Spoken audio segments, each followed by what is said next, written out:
it's hard to say few words about somebody who is so magnificent, but I'm going to try. And John always knows how to be brief and clear in his communication. So I will try. John is 96 years old. You need to know that. He's just such an inspiration. And he was born in Kobe, Japan in 1925, and his parents were Methodist ministers. He's the major interpreter of the philosopher Alfred North Whitehead. He's one of the most important theologians of not only the 20th, but the 21st century, connecting science and religion more than most. He's a member of the American Academy of Arts and Science, and he taught at Claremont School of Theology since 1958. And we welcome again Claremont School of Theology, which is now here in Oregon. He is the co-founder of the Center for Process Studies and the Process and Faith, and they're now also here at Claremont School of Theology at Willamette University. And of course, we have Zaha and May here, Dr. Zaha Wang and Dr. Mei Jun Fan, who have started 36 process centers in China, which is just extraordinary. He teaches that nature and human beings are not purposeless machines, but that we are all here with a purpose to live life fully and to live our full potential. This is based on events rather than substance thinking, rejecting the existence of an omnipotent, all-powerful God. Dr. Cobb gives us back a loving relational God. And as we say in 12-step programs, this is a loving God that we can do business with. He supported many of the earliest feminist scholars, which I am so grateful for. But what is most remarkable about him is that he is a man that seems called by God as he models service, humility, and faithfulness. That makes us know that he's not just an intellectual genius, but that he is a holy man. I wanted to just share, I used to care occasionally for Dr. Cobb's wife, Jean, before she died. And I remember once I stayed at your house, John, and there was a rollaway bed, and we kind of fought over it for a minute. You insisted on making the bed for me. And not many people in their late 80s would do this kind of kindness. And I have learned much from you. Many of us have these kinds of stories of Dr. Cobb's kindness. And it's almost as if he seems to have gotten a personal memo from God and Jesus and Whitehead, all three, about living purposefully, meaningful lives in loving relationships. And he has called us to awaken to our interconnected relationships with all of God's feeling creatures.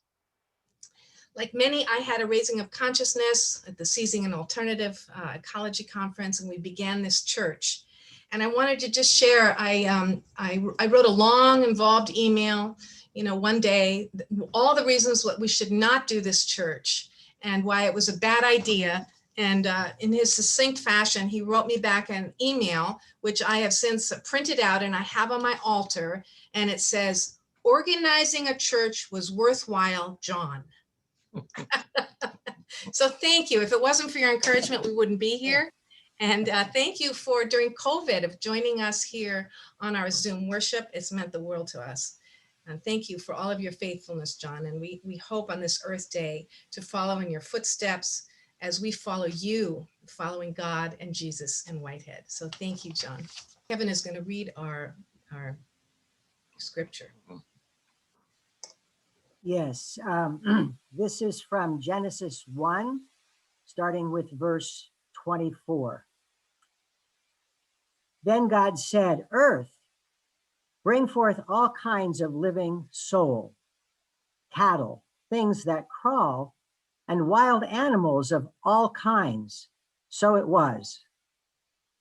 God made all kinds of wild animals and cattle and everything that crawls on the ground. And God saw that this was good. Then God said, "Let us make humankind in our image to be like us. Let them be stewards of the fish in the sea, the birds of the air, the cattle, the wild animals, and everything that crawls on the ground." Humankind was created as God's reflection. In the divine image, God created them. Male and female, God made them. God blessed them and said, bear fruit, increase your numbers, and fill the earth, and yet be responsible for it. Watch over the fish of the sea, the birds of the air, and all living things on the earth. God then told them, look, I give you every seed-bearing plant on the face of the earth, and every tree whose fruit carries its seed inside itself. They will be your food. And to all the animals of the earth and the birds of the air and things that crawl on the ground, everything that has a living soul in it, I give all the green plants for food. So it was. God looked at all this creation and proclaimed that this was good, very good. Evening came, and morning followed, the sixth day. I think that the passage that Kevin read for us is at the heart of the part of the Bible that was so much discussed after around the time of the first Earth Day. And it was a theologically very interesting time because there were questions that very few of us had explicitly thought about that had suddenly, in the late 60s, the very late 60s, and in 1970, become extremely important. That is, people felt that the world was heading in the wrong direction, that it's not, what we're doing is not sustainable. And obviously we don't want to continue doing what is not sustainable, but in order to change, we need to figure out why we got on this path. Why are we acting the way we are? Why is our behavior so destructive of the natural world? And even why are people in universities teaching us that that's the right thing to do? These questions were felt with a keenness that meant any of us who were at all interested in being a part of the movement had to take part. And since the Bible has been such an important influence in the history of the world, especially the West, but not only the West, it was important to look at it again and see, did it support the way we had been acting? And people picked out phrases that seemed to give it a lot of support. It was very interesting in the translation that Kevin read, the phrase that was most often quoted with hostility toward Christianity and toward every user of the Bible, of course, has gone. But in most of the translations, it's the language is have dominion. And this sense that human beings thought they had dominion over everything. And even a little thought would have indicated that this dominion was not tyranny. That is the dominion spoken of in Genesis. But I think that there really was a stronger sense of dominating, that we are the top of the creation. However, there are so many other things in the passage that moderate this.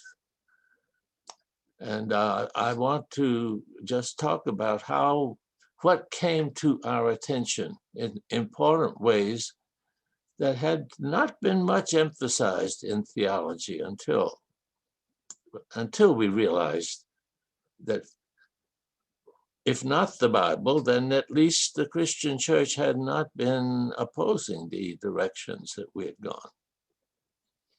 And did we have positive resources in the Bible by which to guide our reformation? And of course, this also raises the question, what is this Bible anyway? What does it legitimately have any authority over us today? Would we be better off just not to deal with an ancient writing of this kind? And have we learned things? I mean, are we now able to formulate correct answers to the questions about what is God like, and what are human beings like, and how we related to each other, and how both of us related to the natural world, and so forth and so on.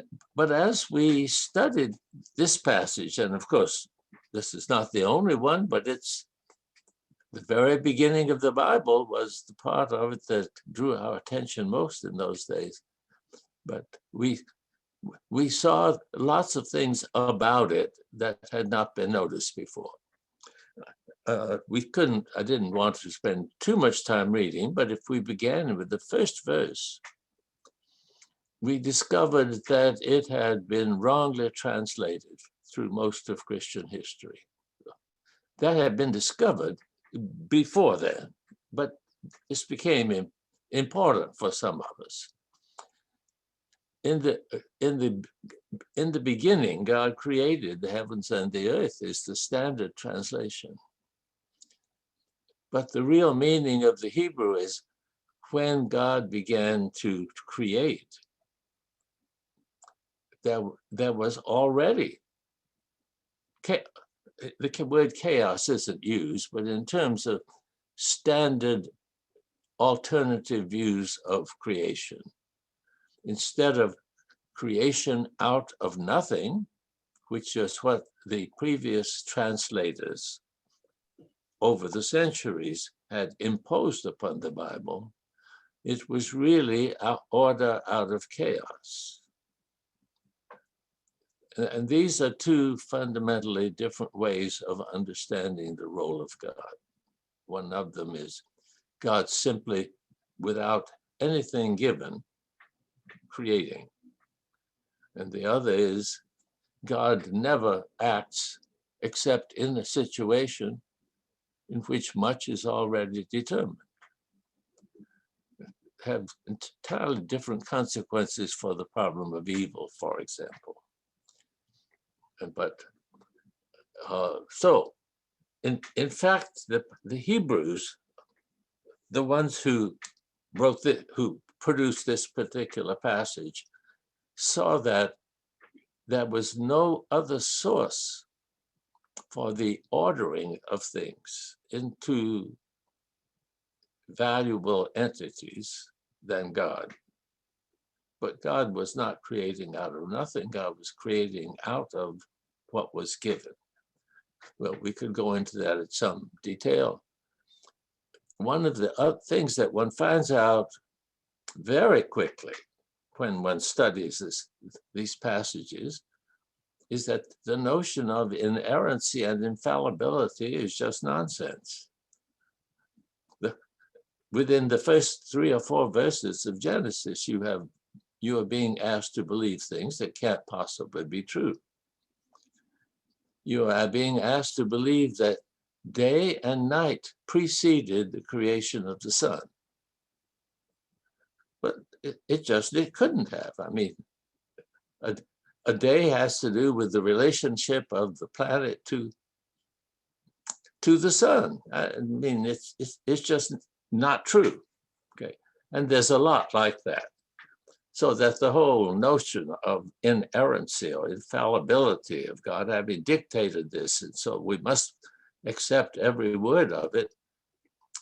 I mean, if you just look at it with any kind of sense, you'll see you can't possibly do that. And then you also find that in the course of the first chapter of Genesis, already you have contradictions, self-contradictions. But this becomes more serious as one moves ahead. But what about if when we claim something has authority and we really care about its understanding and think we can derive something from it, what about the broader term inspiration? Now, I think that God is inspiring people all the time. That's maybe what we would say, mainly what God does. And of course, it's clearest when we're dealing with a musician or poet. But I think sometimes when I write, I don't really know in advance just what it is I'm going to do, but somehow what I do really exceeds what I know and what I think. I find out what I think by writing. That's a kind of example of what I understand inspiration to be. And there are many, many, many inspired passages in the scripture. If we didn't have all this nonsense about divine inspiration and total control of exactly the words that are written, I think we could appreciate the Bible. In my view, the most remarkable literature from antiquity. Now, it has a lot to compete with, the Greeks also, but the Greek doesn't go back quite as far in time. And I think there is more wisdom for life in the Bible than there is in Greek philosophy. Now, I'm a great appreciator of Greek philosophy, so I hope you don't misunderstand me. And it doesn't matter. I mean, it's saying there's more, it's different.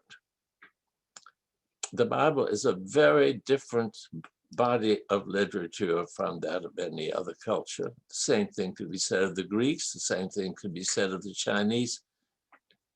What was produced in ancient times is quite diverse. So for us, from the West, for whom the Bible has been the major source, figuring out how to deal with it is very important. So what can we get in positive ways? I think that an understanding that God is the source of the ordering of the world, and I think that can be shown in philosophical ways, even scientific ways. I think that's very important. But secondly, one of the fundamental problems that modernity has had, and one of the reasons for our great destructiveness, has been that we thought everything other than human beings was simply mechanistic and matter. Matter in motion was all there was. And that, if we put that in technical terms, we would say nothing except the human soul, this is coming from Descartes, has intrinsic value in itself. Everything else is valuable only insofar as it is useful. And of course, economists have picked up on that, so that everything is valued by how much human beings will pay for it. Well, this is a very distorted way of evaluating things. And the passage in Genesis flatly opposes it. 6 times it tells what God brought into being. And every time it says, and God saw that it was good. That's 5 times before human beings appear. So it doesn't say, oh, well, this will be good for human beings once I create them. God saw that it was good. I mean, if you take that language seriously, it clearly means that all of these things that God brought into being, God is affirming their value. They have intrinsic value. So even if you say we have dominion over them, the term stewardship, that is the translation of the passage as read today, I think is a better way of thinking about it. The steward has a great deal of power, but the power is to be used for the sake of the things the power is over, as well as for its own sake. And that, I think, is certainly the biblical understanding of rulership in the human sphere as well. So I think the right reading of the first chapter of Genesis would lead to an understanding of stewardship. It does. Now, the question is, what about the relationship of human beings to everything else? First, everything has value in itself. It does not depend on human beings. But when human beings are added, they are special. They really are. They have functions and status that is different from the rest. And I think that's true. Some people, in their eagerness to counter anthropocentrism and the terrible expressions of it, which have characterized modernity especially, try to make us all equal, but it simply isn't the case. I will swat a mosquito any day of the week for my own comfort, to get rid of it. And I don't think that should be regarded as a violation. On the other hand, it's very interesting that in the Bible, at the first stage of human existence, and of course this is factual nonsense. Please don't misunderstand me. I'm not trying to say this is where you learn your science. But it's very interesting that animals were given only vegetables to eat. The carnivores apparently were herbivores in their original creation. I say that's nonsense. And human beings are told only to eat vegetables. It's only after the flood that God authorizes human beings to eat other animals. So you can see the dominion that we were given doesn't include the right to kill them. Now, actually, I think we do have the right to kill them, but I'm just trying to indicate that quoting that passage out of context without any of the explanation of what is going on has given an impression. And unfortunately, this impression is one that many, many Christians have promoted. So I'm not saying it was just the critics of Christianity. I'm saying Christians have misunderstood their own scripture. And we have celebrated our dominion over everything else and implied that everything else had value only for us. The reason this was an important kind of reflection to engage in is that when you see that we've been on the wrong course, and that means we think the wrong way, we feel the wrong way, our attitudes are the wrong attitudes, then for a Christian at least, it's important to know, is this the basic understanding of life that the scriptures we have treated as sacred gifts? Or is this a distortion that can be corrected in light of what the original intention was? And I want to say, in some cases, it's simply that bad beliefs, at least beliefs that became bad over time, were a consistent part of the biblical vision. It's very interesting because it's so different today. You hear this very little, but the book that awakened many of us to the problem was a book primarily about population. We were convinced we had an overpopulated world. And when we go back to this chapter in Genesis, we find that God, and in that context, it made perfectly good, I mean, in ancient times, it made perfectly good sense. Said, be fruitful and multiply and fill the earth. My reaction was, okay, that's the one command in the Bible that we have obeyed. let's check that one off and go on to something else. We have certainly been fruitful and multiplied. So we are, I mean, I think Christian teaching, I mean, has been strongly on the side of larger families over the centuries. Now, there are qualifications of that, of course, that we taught that the church leaders must all be celibate, not have children.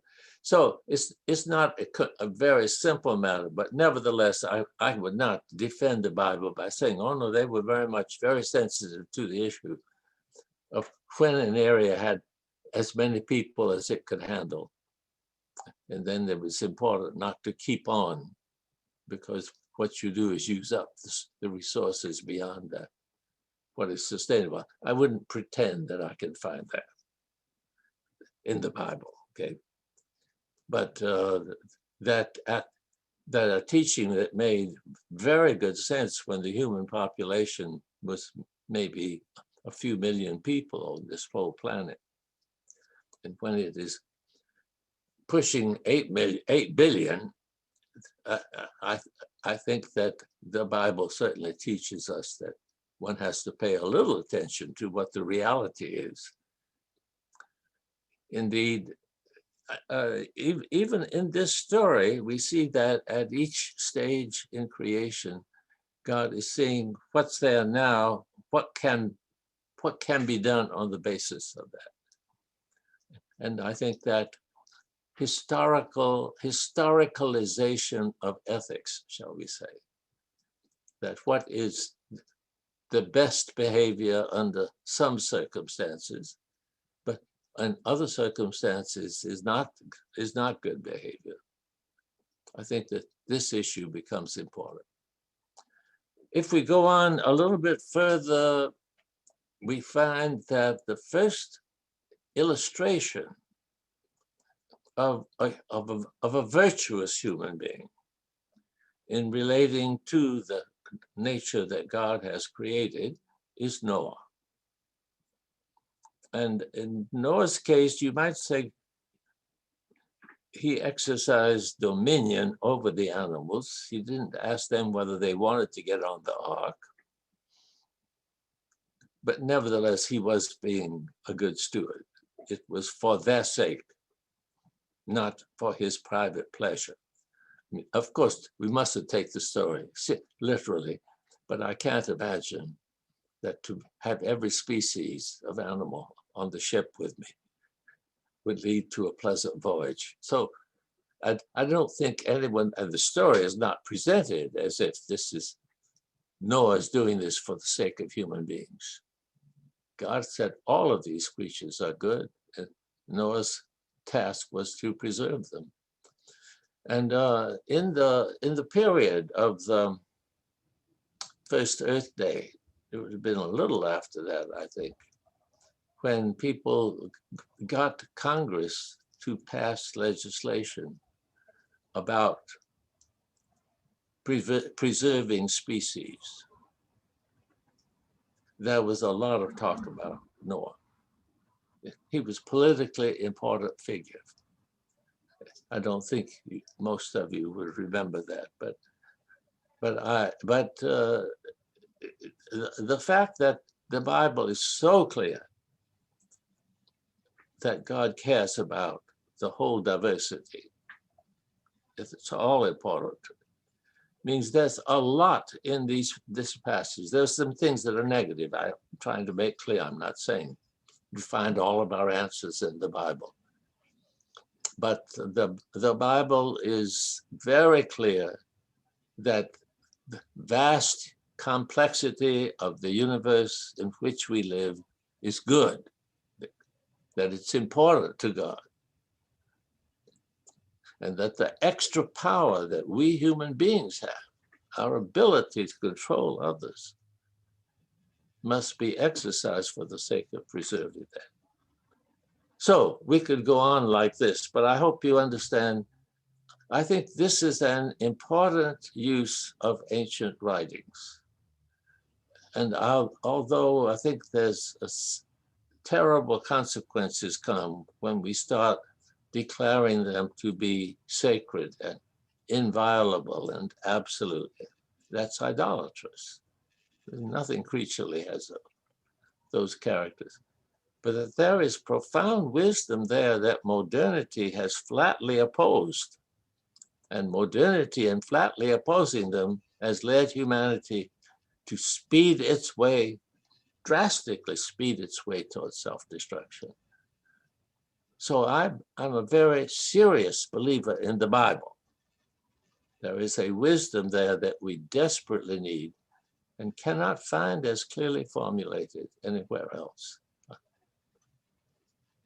So I hope you can understand that I'm not going to apologize about the Bible. I think it's much better than subsequent Christian teaching, and that getting back to it is on the whole a good idea, as long as we know that, of course, it's wrong about a lot of things.